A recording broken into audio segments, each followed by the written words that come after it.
America's founders are calling. It's your opportunity to respond. This is the Liberty Brief Podcast with your host, Robert Melso, featuring Dr. Thomas Giordano.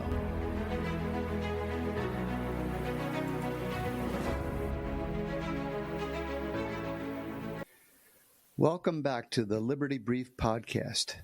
On January 11th, 2023, the Liberty Brief Podcast posted episode 18. Title was Mass Formation, Is Our Discontent Moving Us Toward Totalitarianism?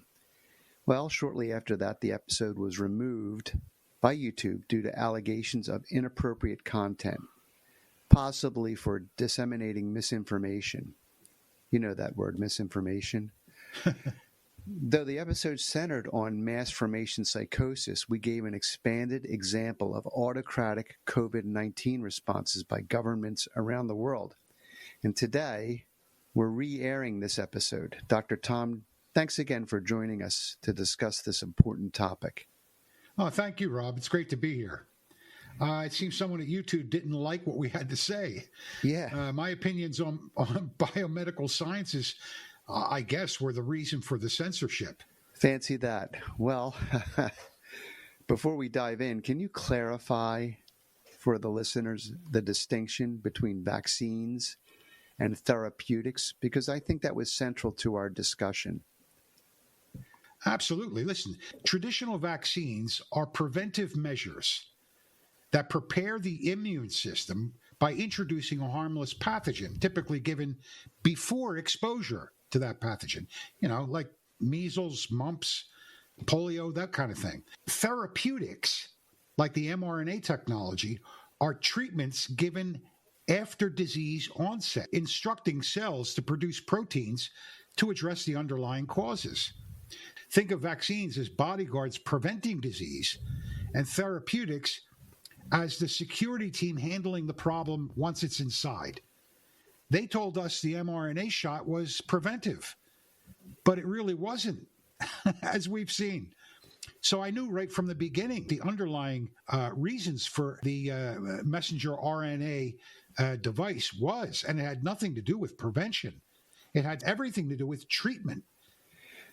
Okay, well, that clears it up a bit. The podcast dealt with our, or more properly, society's discontent, and the discussion questioned why we were more unhappy now than ever before. Still are. We talked about the mechanistic view of the universe where God is unwelcome and only science prevails. Well, ironically, now we are inviting our listeners to evaluate our viewpoints in light of recent scientific developments and then decide if our perspectives were on target. I think we were right all along. Exactly, especially in light of recent publications, such as the after-action review of the COVID-19 pandemic, the lessons learned, and a path forward published by the Select Subcommittee on the coronavirus pandemic in December 2024. Now, here's the interesting thing, Rob. This is commonly known science. It didn't require an after-action review to understand that there's a difference between a therapeutic and a vaccine. But they had to redefine the mRNA shot as a vaccine so that no one could criticize it without being called an anti-vaxxer. Well, all right. So anyway, the after-action review is pretty interesting. And I believe it validates what we said in that podcast that was challenged as, misinformation. Well, yes. And we're going to put a link to the PDF file by that name in the description below. Okay, so here it is. One of our most popular podcasts back on the air again. And oh, by the way, if you like our content, give us a like and subscribe. We'll be coming back on with a new season where we discuss Doge with some innovative suggestions for reducing the size and cost of government. Hello, everyone. I'm Dr. Tom Giordano. Welcome to the Liberty Brief Podcast, episode 18, Mass Formation. Is our discontent moving us towards totalitarianism? Today, Rob Melso and I are going to reverse roles again, just as we did in episode 14, where we discussed Mattias Desmet's book, The Psychology of Totalitarianism, at some length. Desmet wrote of a form of psychosis termed mass formation as a groupthink conviction which leads to ever-increasing attempts at control over populations and societies, leading to a totalitarian takeover. He wrote of 4 preconditions for mass formation. They are disconnectedness, lack of meaning, free-floating anxiety, and free-floating psychological discontent. In today's episode, we'd like to focus on the 4th condition, free-floating psychological discontent. Why do we in America appear more unhappy now more than ever before? What are the reasons for the apparent increase in meaninglessness and loneliness in America today? And are those manifestations making us more susceptible to mass formation psychosis than ever before? So before I introduce Rob, let me just restate what is meant by mass formation psychosis. It is a state when the uniformity of thinking can take over the boardroom, a group, or a nation, or even the world. More precisely, it is an irrational mental adherence to an idea where a group or a society blindly attaches themselves in lockstep to an ideology. The group then focuses its attention on one small point or issue to the exclusion of everything else and cannot even entertain any other point or input to the contrary. So with that introduction out of the way, I'm going to bring Rob in to discuss unhappiness in America. Okay, I don't think he's an expert, but because he seems like a happy guy, and its role in mass formation psychosis. Hello, Rob. Hi, Dr. Tom. I'm happy to talk with you today. Okay, so okay, very good. Well, we received a lot of good feedback from episode 14, and I think it's worth diving in a little more to explain the causes of mass formation, especially psychological discontent. Yes. But before we do that, I was thinking about the topic a little more, You could say that all 4 conditions are related to one another. They're intermingled. I mean, if you're disconnected, lonely, and anxious, how can you really even begin to be happy? Well, exactly. You hit on a great point. All of them are related, and they all have a root cause. All right, so let's get into that. What might that be, in your opinion, or at least according to Desmet? Well, he claims it's all a manifestation of our belief in a mechanistic universe. We all, meaning mankind, have marched toward a steady belief that the world, indeed the universe, can be explained scientifically. The claim is that the universe is just a big machine. There's nothing in the world that can't be explained given enough rational scientific analysis.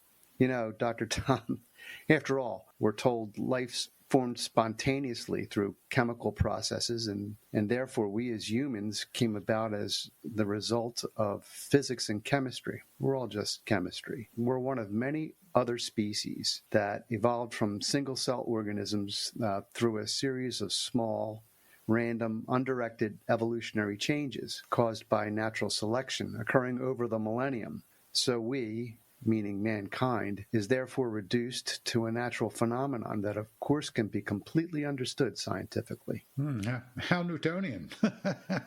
You make it so you make it sound so nihilistic, existential and cold. It's well, good adjective.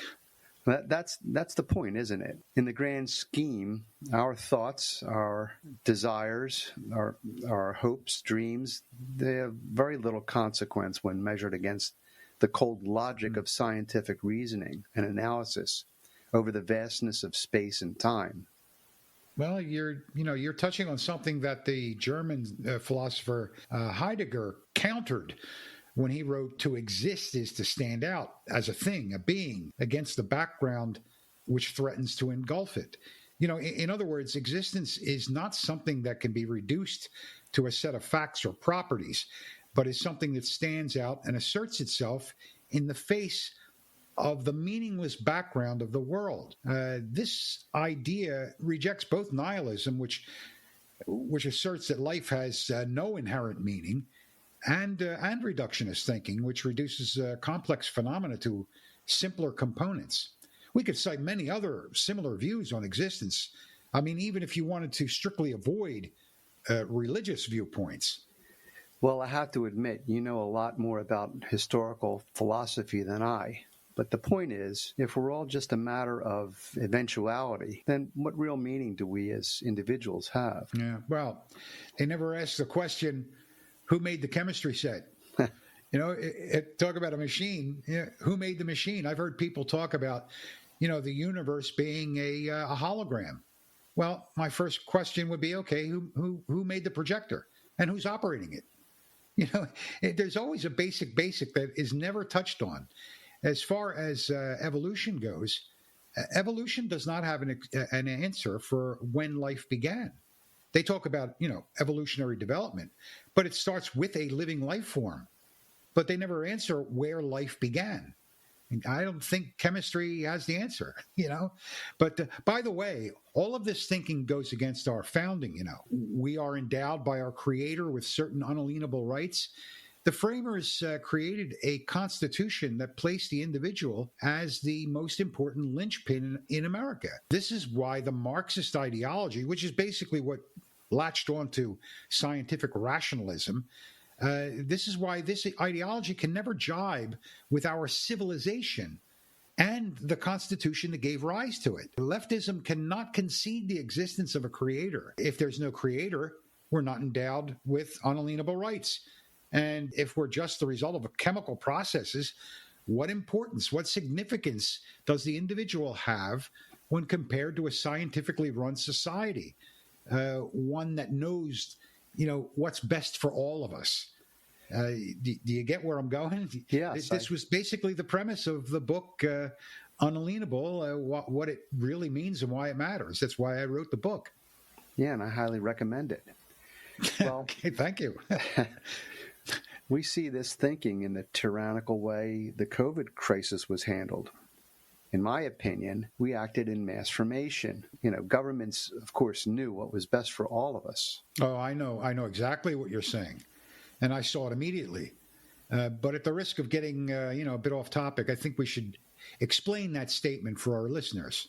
What do you mean by that? Well, I guess we can go into it. It's tangential, but I think it's important. Under COVID, we were all anxious, afraid. Further, we were disconnected. We couldn't gather, couldn't worship. Church was out, though you could shop at Costco, oddly enough. Yeah, right. But we were separated as never before socially. Masks covered our faces. And governments across the globe took severe measures to try to eliminate the threat. Now, you could perhaps even excuse those efforts at first. We really didn't know how badly the virus would affect the country, would affect us.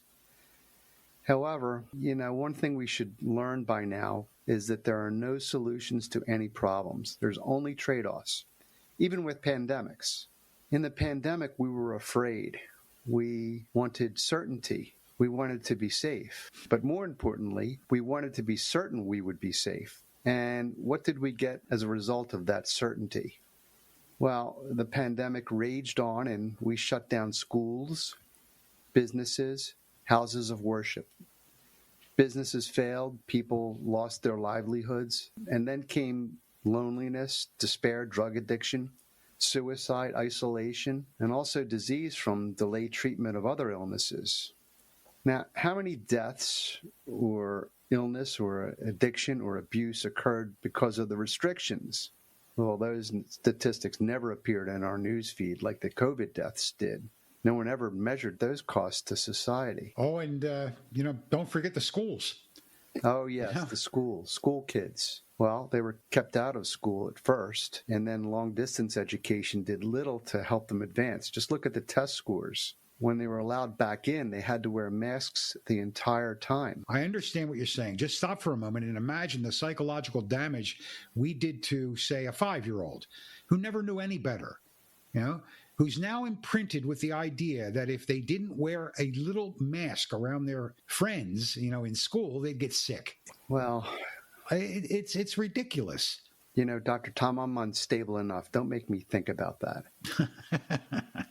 Well, I don't know about you in Italy, but if I visit a doctor, I'm still required to wear a mask. I was at a doctor's office on a routine checkup a week ago, and I asked the attending nurse how much longer we were going to have to pretend like this. And she just shrugged and rolled her eyes. I I couldn't wait to tear it off my face when I left. So perhaps the worst affected were school kids. I mean, they had to endure masks for 6 hours straight, 5 days a week, sometimes even while playing sports. How ridiculous. Well, now they're way behind emotionally, socially, and educationally. A whole generation of kids were stifled. They were stunted and made fearful. So you could argue that the disease progressed regardless, and society suffered because of the indiscriminate measures we took, for our own good, of course. Oh, it was always for our own good. It was for our own good. Yes. Well, getting more precisely back to the point, however, the theory of mass formation predicts that after the ideology takes over and measures are taken, I mean enforced, even in the face of countering evidence of the strategy's ineffectiveness, the leadership will double down their strategy. They'll double down their strategy or just change it with more tyrannical, irrational rules and even more forced compliance. So in the case of COVID, what happened next, Dr. Tom? Well, I can tell you that there was no basis in sound science for any of their activities and mandates from the onset.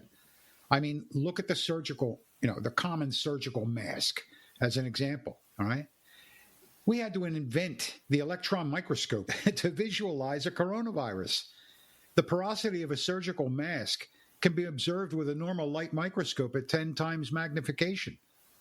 Telling us it's going to prevent a nidovirus, which is the family of viruses that the coronavirus is in, from entering our airways is like telling us we can prevent a mosquito from entering our home through an open front door. They also conveniently forgot about your eyes. Your tears contain lysozyme, all right, which does a good job at rupturing bacterial cell walls in your tears, but does nothing for viruses. You could easily get infected through your eyes. There was no evidence masks work, yet our wise overlords forced people to wear them everywhere. It sort of became a sign of compliance or submission, like the party flag hanging from from every window in Nazi Germany. Or maybe the lamb's blood on the door at Passover. Yeah, it could be. Well, there was a purpose for that. Right. There was a purpose for that. You were trying, but it was a sign. It was a sign, right? Exactly. Well, do you have any thoughts on the mRNA vaccine? Well, the mRNA injection was pushed as some kind of a magic bullet. Drug companies knew from their limited testing that the injection wouldn't prevent the spread of the disease, which is what they were promising us. Not the people well, I can't say not all of them, because we did have people like Fauci touting this stuff. But people in government were telling us it would prevent the disease. In fact, they didn't even have to research it. Basic medical science will tell you that an actual vaccine doesn't prevent the spread of a disease. It only aids the response of individuals who take it. The mRNA shot is a medical device, not a vaccine. The CDC had to change the definition of the word vaccine to include it. This way, if anybody questioned, the efficacy of isolating one spike protein as an antigen, they were labeled anti-vaxxers and anti-science. All right. Well, you previously said that you knew right from the beginning that something was off. Just now you said that. Being a healthcare provider yourself, how do you know that? Oh, I knew when I saw and heard people outside of the profession making promises for those inside the profession, which they themselves would never have made. Let me just clarify a couple of things first, okay?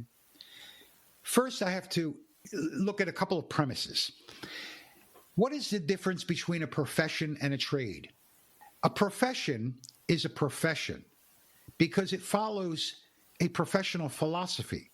In fact, the word profession comes from the fact that they profess publicly their philosophy. A trade does not have a philosophy behind it. And in that, it changes what they may promise to the public. A profession is guided by what's called a deontology in the healthcare fields. Okay, the deontology is based on science, your conscience, and the law as it applies to your scope of practice. Okay, this is why experimentations on patients is not permissible. Okay, a trade, when they make a promise, they are under contractual accord to fulfill that promise. Professions are not. Professions are only obligated to promise that they will follow their deontology. You can't expect a lawyer to win every case. You know, they can't make that promise. A medical doctor or a chiropractor or an osteopath or anybody else in the healthcare professions, they can't promise an outcome. Okay? And this is germane to the discussion as to why I knew that the talking points were bullshit, even without going into the merits of what they were pushing. So what do you call a professional who makes promises of a result? You know, in healthcare, they're called charlatans right off the bat. Now, you're talking about something that they invented, a medical device. That's what the mRNA injection is. Paracelsus wrote, you know, I mean, he's quoted as saying, omnia venenum sunt, nec sine venenum quicquam existit, dosis solo facit, ut venenum non fit. Now, this you want means to translate that for me, yeah, Dr. Tom? I'll translate it. Everything is poison. Nothing exists in the world without poison. It is only the dose that makes something not poison. Okay? So that means that anything that you give a patient may have a certain degree of risk. When they come out and they tell you that, you know, this was safe and effective and you had no problem, no worries about risk, and it's a bunch of crap right from the onset. All right, so let's look at another example. We were all told that our immune systems were less efficient than the shot. Do you remember that? Yes. Right? Now, this is the same immune system that allowed us to overcome at least 3 bubonic plague epidemics, okay, yellow fever epidemics, influenza, and many others over the course of our evolution. We're still here as a species because our immune systems don't work by committee. Do you understand? Selecting one of a myriad of antigens to attack. These had, much higher mortality rates than the coronavirus. I could explain to you the meaning of the Israeli study that showed exposure of the wild-type virus, which is the wild-type coronavirus that you would find in nature, okay, was 27 times more potent than their shot producing an antibody response. But it would take me some time and is not germane to our discussion right now. But there's a reason for that. In any case, we were told constantly by government officials and the copper-light media that the shot was safe and effective. You remember? I mean, even worse, there were no long-term studies regarding the potential risks of the injection. But the drug companies knew, and therefore, so did the government, that the injection wouldn't prevent COVID, and they knew that there were possible side effects. Here we are now, some 2 years later, and no one will dare talk about the 4,070% increase in stillbirths and miscarriages, large spikes in autoimmune hepatitis, and large increases in myocarditis, in people under the age of 25, in those jabbed by the authoritarian holders of liberal arts degrees. No. Just go to the adverse effects reporting system of the CDC and look at the information over the last 20 months. Would anyone with a brain not see a correlation? But that didn't stop us. No. The people were threatened with their jobs or their freedom to meet or to travel, even threatened with their lives. There was talk about denying treatment to COVID victims who hadn't had the shot. By the time the injection was available, We knew children and young adults had little to no serious risk from the virus. We also knew that 7 countries showed not a single case of a child transmitting the virus to an adult. Yet schools mandated injections, to protect the teachers, you see. And parents had to have their kids take the shot, even though the injection came with a known risk of heart issues in children and young adults. But reason was thrown out of the window. Nothing stopped governments across the globe from mandating them. Their mantra of follow the science was a sick joke and an insult to any scientifically trained observer. I mean, this is something that I know about. I mean, I've been trained in it. Here in Italy, for example, we have the Ministry of Health, okay? And it's head by a guy named Dr. Speranza. Dottore Speranza. Everybody's listening to this Dottore Speranza. You would think immediately, the guy's an MD. No, he's a doctor of political science. And he's sitting there trying to convince someone like me that he has all the answers. I mean, what is this? It's an absurdity. So, I was thinking about it in relation to your book, Unalienable, which I previously recommended to our listeners. This was a violation of our rights. We have an unalienable right to know and to choose what goes into our body. The shot was, in fact, it was experimental. We didn't have informed consent. We didn't have it. We were told it was approved and safe. You could make the case that this was also a violation of Nuremberg, the decree that experimental procedures needed informed consent. Yes, and, on top of it, if you think about it, can you really, truly get informed consent from a patient? I mean, think about it. If you're a neurosurgeon, you went 20 years of formal education. You had to get your medical degree.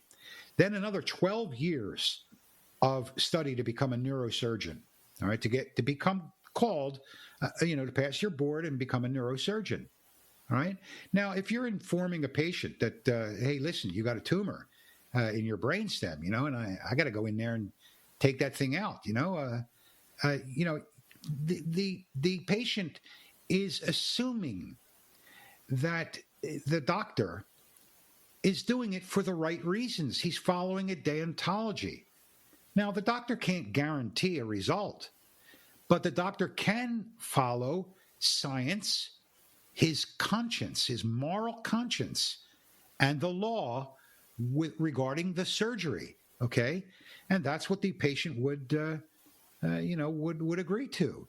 But informed consent, you won't have a patient that is a peer in information with the doctor who's giving him the choices.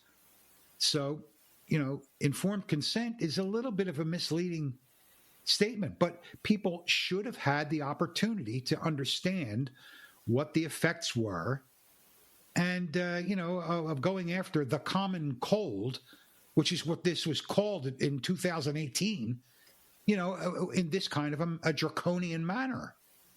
Aside from the fact that it completely destroyed economies, but, people could say, all right, you're looking at this, in a mirror, you're looking at in hindsight. No, I knew this stuff before we even started. I've been following coronaviruses, and I remember when it was first identified. I remember when it was first photographed by an electron microscope. It was a beautiful thing, really an elegant design. But I think their approach was a fascinating use of technology to create an mRNA device to identify one single antigen. But the surface proteins on the coronavirus that are recognized as antigens by the body are about 27. Like I said, the body doesn't work by committee and saying, okay, well, we're going to just select this one. That's why the vaccine had little to no effect in stopping people from getting the infection again, even after they were dosed with this mRNA virus shot. So, It makes no sense to anybody who has an undergraduate course in immunology. It makes no sense. Okay, well, you see, all that information, the risk, the fact that it wouldn't stop you from getting the virus, myocarditis, all of that ran counter to the ideology that everyone needed the shot. And that information needed to be suppressed or ignored in order for the narrative to continue. Of course, now we're seeing incidents of heart disease in children and young adults. And moreover, factoring out COVID mortality, we're experiencing an unexplained statistical increase in total population death rates, not related to COVID, of all ages here and abroad. No one seems interested in what might be causing that. Why? Because anything that might counter the ideology has to be silenced or discarded. So medical professionals, the mass media, reporters, everyone knows you cannot question the safety of the COVID injection. Well, to me, that means we're still in mass formation. But we still don't know what's causing the recent statistical increase in deaths. It's unbelievable looking back at all this. One thing that you have to realize in scientific inquiry is that there is a difference between causality and casuality. It may be something that's just casually linked, or it may not even be linked at all. But there is a difference between causality. It's just that something that directly causes something else, and something that may be casually linkable to something else. But it's unbelievable looking back at on all of this. All right, listen, I think we need to get back on track. How does all of this relate to the mechanistic view of the universe and to our unhappiness? I mean, this was the purpose of it. I really didn't want to go off on a tangent. That would be for another podcast episode. But why do you think that our unhappiness is related to a mechanistic view of the universe? Is there something missing in the mechanistic view that people are overlooking? Well, there's a lot that's missing, but three things come to mind. First, you could say that if our humanity is a result of random chemical and evolutionary changes, why are we really different from any other species or even plant life? So, for instance, a spotted owl has the same claim to land as a community. Here's an interesting story, though. Years ago, we wanted to buy some land at the Jersey Shore. It was an undeveloped plot on a street. Now, there were houses built to the left and right of it. An environmental assessment came back telling us we could buy the land, but we couldn't build. Turns out the inspector had found a frog on the property. So it was a wetland natural habitat. Now, okay, so I don't mean to laugh at you. Okay, I know where this is going. Now, out of kindness and solidarity with the frog, I spoke with the inspector and offered to find the little fellow and secure his or her transportation to another property. Basically toss him across the street. But we couldn't negotiate that. No, of course not. Well, at least I hope you got your frog's pronouns right. Wasn't Washington, D.C. built on a swamp? How many frogs did they displace? We should tear that down and let your frog go there and live wild. Well, you mean hop wild. You mean hop wild, right? Hop wild, right? Hop wild.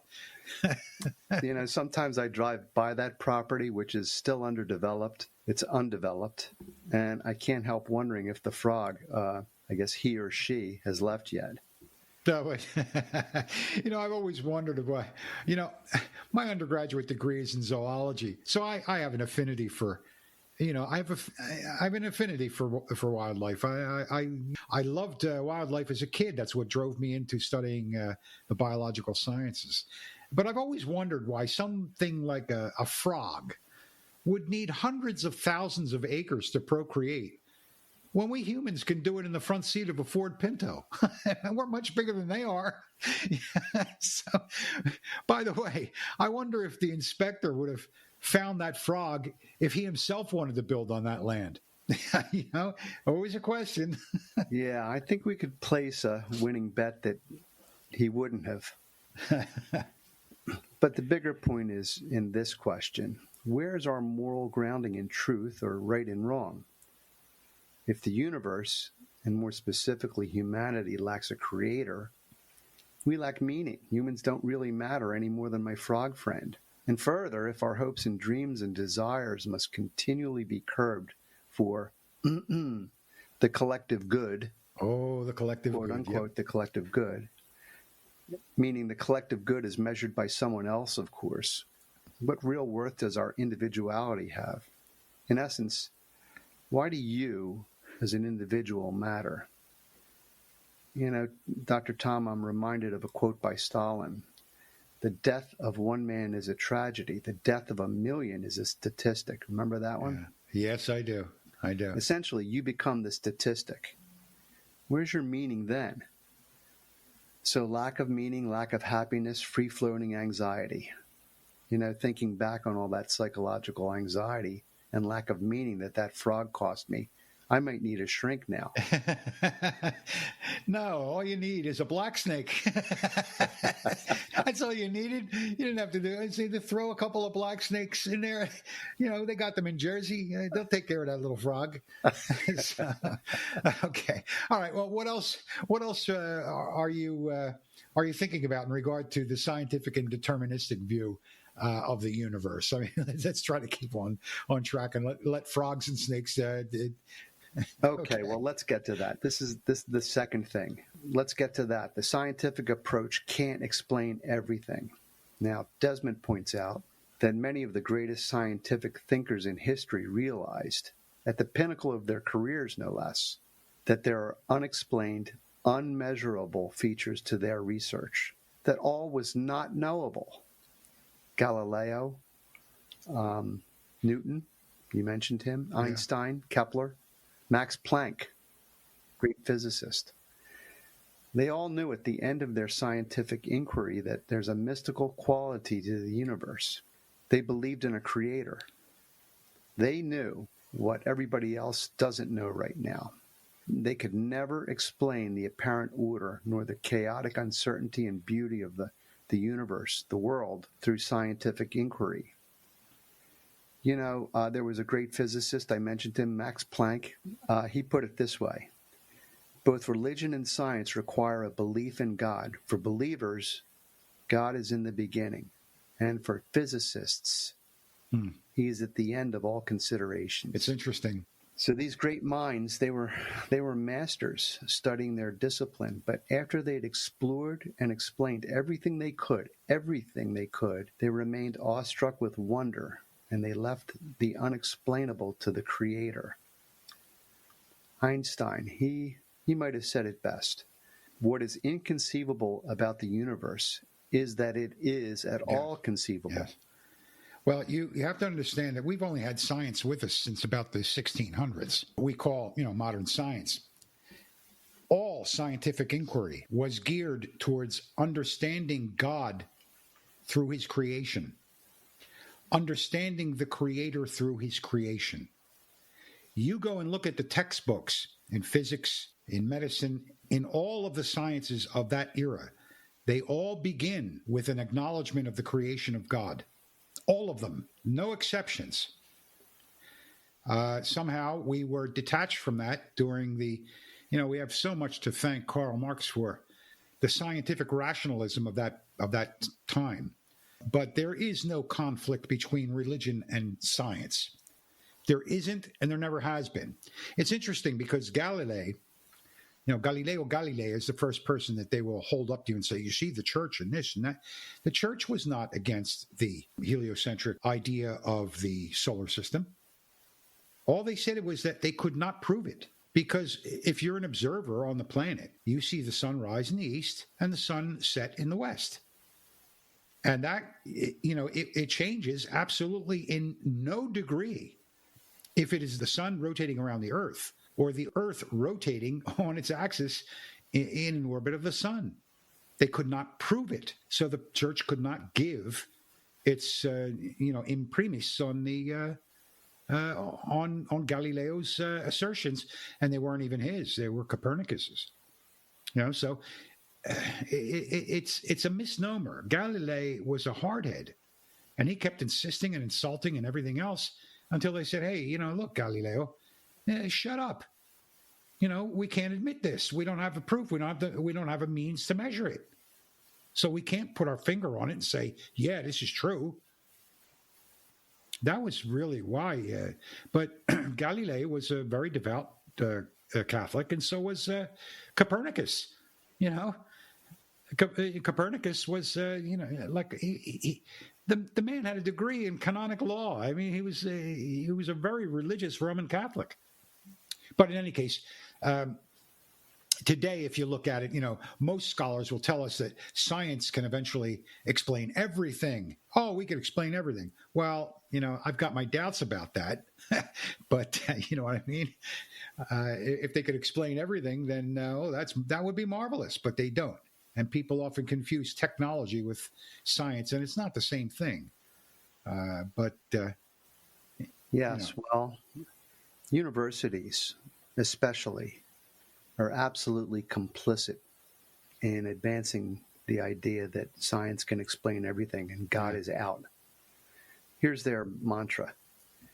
The universe started with the Big Bang that just happened to have happened. There is no creator. Well, okay.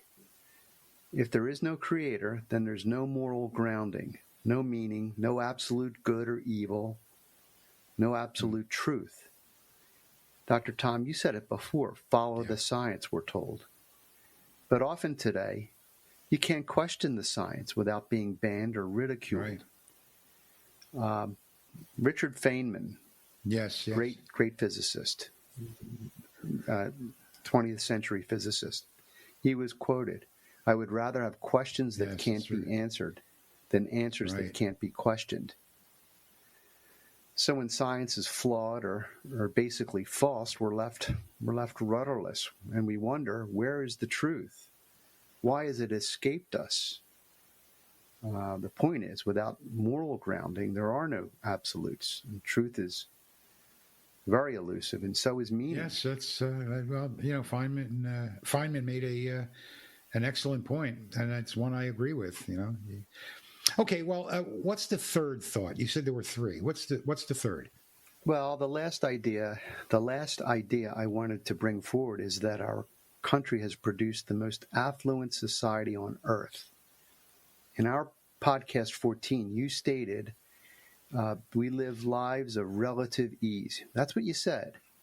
Yeah, that's absolutely true. And you said we should be the happiest we've ever been, but studies showed less than 30% of people surveyed claim they're happy today in America. So what could account for that? I don't know if you've ever heard Dr. Victor Davis Hanson. Oh, absolutely. But absolutely. He points out some philosophers that they tell us that easy living doesn't produce happiness, that we need to strive for meaning. All the sacrifice that produced our affluence has resulted in time for us. We're the beneficiary of that sacrifice and effort, but now there's time for us to ruminate and assign blame for our unease. We see the rise of wokeism where, for some folks, everything is unjust or needs to change. Everything that is except their own annoying behavior. Yeah, exactly. Just look at most higher education, Hollywood or Disney. We can take the time to think about this stuff, to find injustice everywhere. Because we're really not defending ourselves against any big threats today. Most of us don't really need to worry about our next meal or where we'll get clean water or how we'll stay warm. So in our relative comfort, we can worry about pronouns and gender or race-based outcomes or whatever is the injustice du jour. The point is, if you don't really need to strive to live, to focus on your highest possible goal, then now what are you going to do? Oh, that's easy. You become an activist. Railing against the inhumanity and injustice of unequal outcomes so that you don't have to focus on improving yourself or maybe, on helping those closest to you, or even just, as Dr. Jordan Peterson says, make your bed and clean up your room before you go out. You want to go change the world, you leave a messy bed in your bedroom. These people they're deluded. They think that they can change the world, and they don't even know what the world is. Right. So if you take that approach and you don't focus on your own weaknesses and problems, which are usually many, what meaning do you have? You'll start blaming the world or inequity or climate change or whatever else. And when that never gets fixed, you'll end up bitter. Then where are you going to derive your personal happiness? Yes, yeah. Well, there's no doubt that the Ukrainians aren't focused on correct pronouns right now or on gender fluidity and equality. As another example, those of us who don't have to worry about fuel costs can afford to cheer restrictions on petroleum production. Climate change activists, to a person, don't have to worry about their own comfort. They still have their Teslas. They have the luxury to be able to fret about climate change. And our government definitely is not going to turn down the heat in the White House to save fuel this winter. So our leaders will be warm and snug and also smug in their righteous defense of the planet, while the poor in developing countries and in Europe struggle to heat and to try not to freeze. Ask the French, ask the Germans what they're going through right now. They all bowed down to the altar of green malarkey. We talked about the fallacies in the climate change argument during podcast episode 13 and 14 too. In Europe, where fuel costs have quadrupled, the poor are trying to burn cordwood so they don't freeze, but that's been made illegal. I just heard today that in the United States they're trying to ban even the gas-powered heaters in the United States. Oh, they say, 12.5% of childhood asthma can result from that. So you can't burn wood in some places. You can't use natural gas. So what are you supposed to do? Burn horse dung? It doesn't sound so good for the environment, either. Fertilizer made from petroleum is unaffordable. Try telling those suffering or starving folks that they need to worry about climate change. I see your point clearly. I see it exactly. All right. Well, that's exactly right, Dr. Tom. Okay, so maybe we should recap those thoughts. You were giving us 3 things to consider that could explain discontent or unhappiness. First, without a creator, humanity has no special place in the universe, and we have no real meaning or rights as individuals. And our spirit is crushed when we are essentially told that we don't matter. We just don't matter. We're occupying space. Second, the mechanistic view of the universe makes us erroneously believe that we have certainty, that we can absolutely answer all of the questions and solve all problems. And we're unhappy and rudderless when we discover that we can't know everything. And our problems are complicated and require compromises that we hadn't anticipated. And third, that our affluence allows us to turn our focus on society to find fault and blame instead of focusing on our own lives to better ourselves and our society, I might add, to derive happiness from acting on our own wants and desires for a better life and a better life for people around us. Is that about as good a summary as? I wish I could have summarized it that easily. Oh, well, I'm supposing, as with everything else, you're either part of the problem or part of the solution. I noticed when you were describing the different conditions, you used the word we, all right? Yeah, well, that was purposeful. I'm trying not to assign blame on leadership. They have a lot of blame, but I don't want to blame it all on them. Yeah. According to mass formation theory, leaders aren't really in charge. You could say they're duped into believing they run the show. Duped or paid. Leadership is only manifesting the ideas of the prevailing ideology. If they didn't, they'd be out and replaced with someone who conformed. Basically, bureaucrats really run the show, create the policy, and the never-ending nonsensical rules. They follow the science, you've heard. Face masks for everyone, even kids outdoors. 6-foot distance, why not 7 or 5 foot? No gathering of 5 or more people, but riding's okay. Oh, yeah, riding was okay. Costco good, church is bad. You get the point. Yeah. So if we're in a mass formation, say with climate change or with COVID, the 10% of us who aren't followers, who question it, they need to realize they can't really only blame societal leaders. Those of us who aren't information can form too. They can focus to begin to blame a leader when it's really the ideology with which they're in conflict. So the opposition should avoid solely blaming the leadership. Yeah, I see your point. Yeah. Yeah, the good news is that all societal mass formation comes to an end. Followers can't stay in formation forever. People come to their senses, but they need to be exposed to rational arguments countering their preconception often enough to make them question the ideology. Or if they're removed from the environment that's consistently reinforcing the narrative, or perhaps when the rules become so overtly onerous, idiotic, or hurtful that even hardcore proponents can no longer support them. It's then that mass formation collapses. Yes, and history has shown us that there is always a great cost. There's always a great cost. But there is one thing standing in the way of that, for the most part. It's the dissemination of information, of truth. And we spoke about truth in a previous podcast episode. Truth is having the truth is an unalienable right. It is a right that we must have. What good is free speech if you can't speak the truth?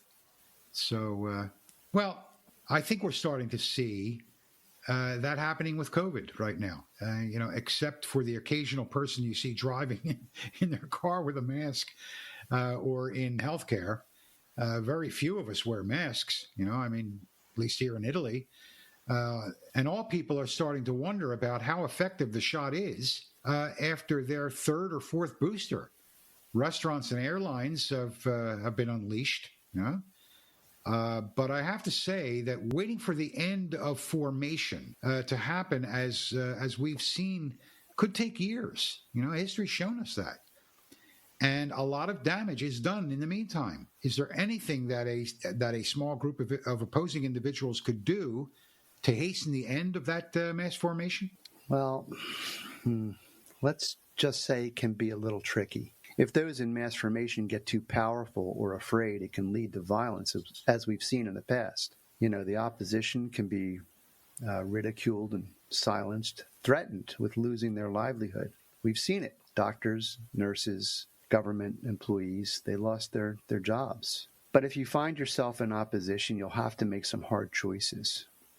If you're vocal about your doubts, you're going to need to make sacrifices. You could lose some friends.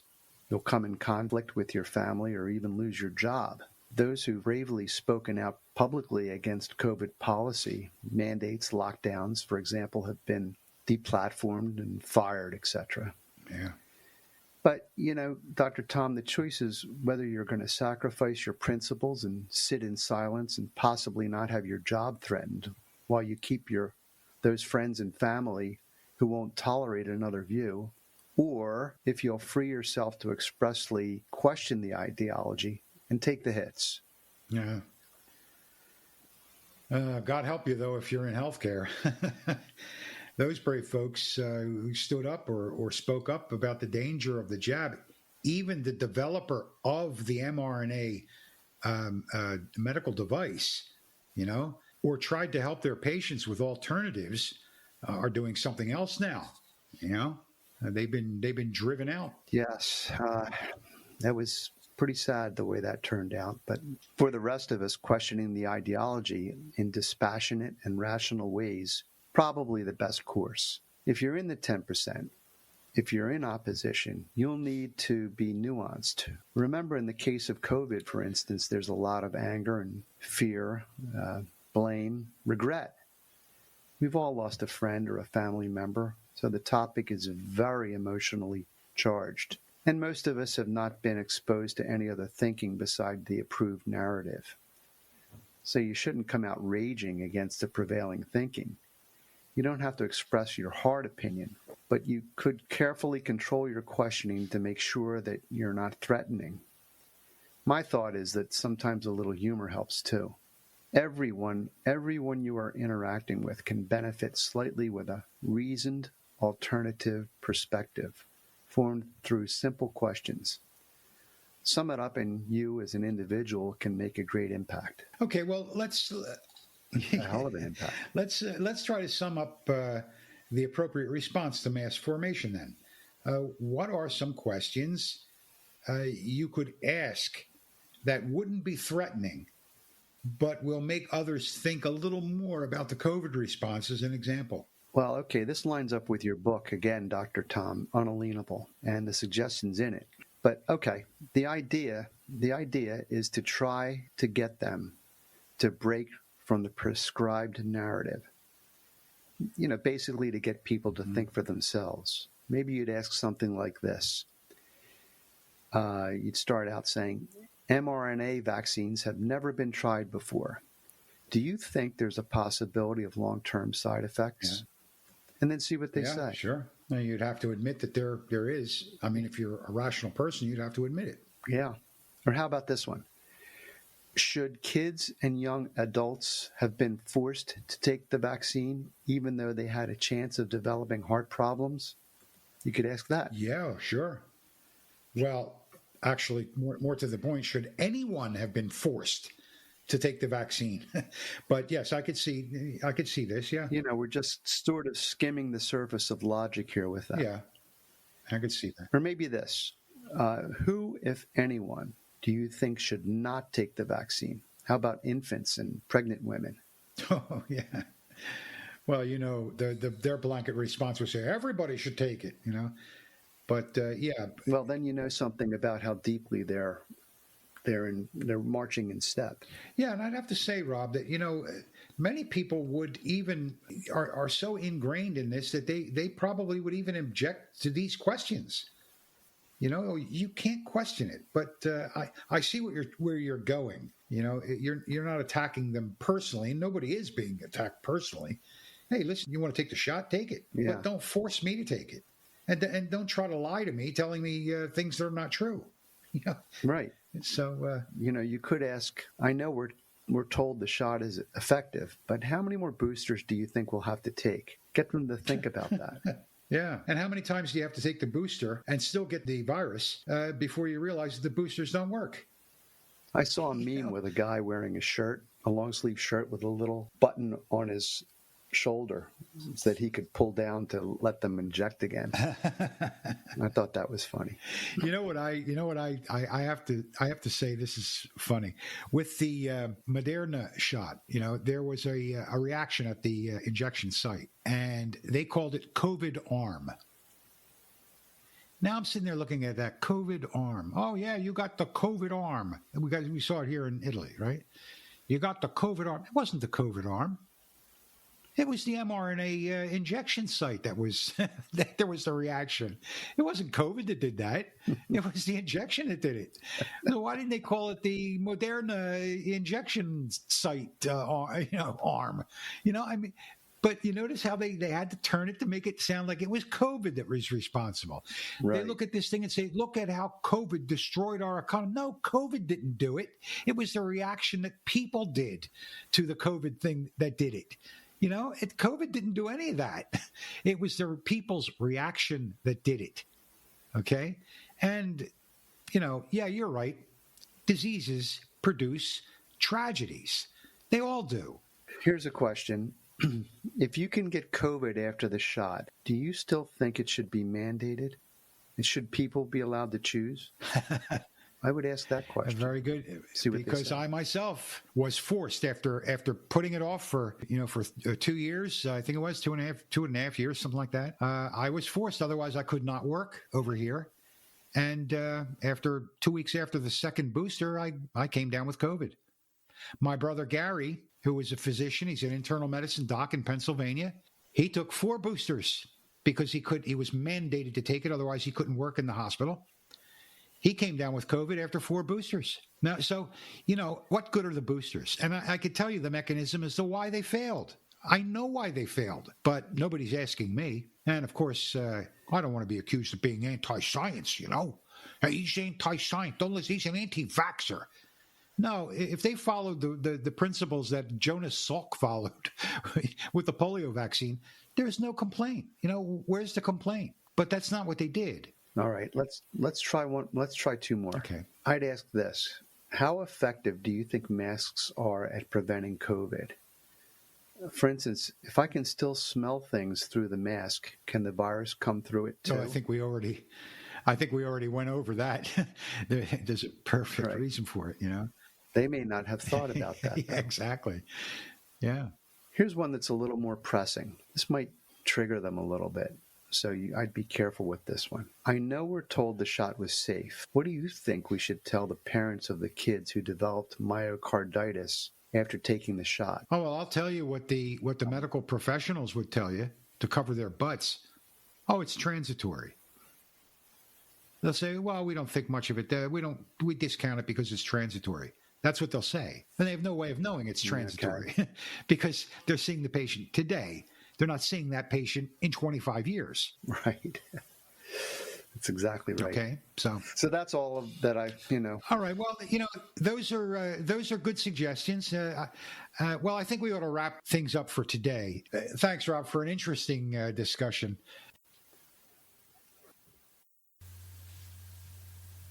You've been listening to The Liberty Brief, based on the book Unalienable, What It Really Means and Why It Matters by Dr. Thomas Giordano. If you want to help spread the word, please subscribe, like, and share using the links below. You can also check out Dr. Giordano's book on Amazon using the links as well.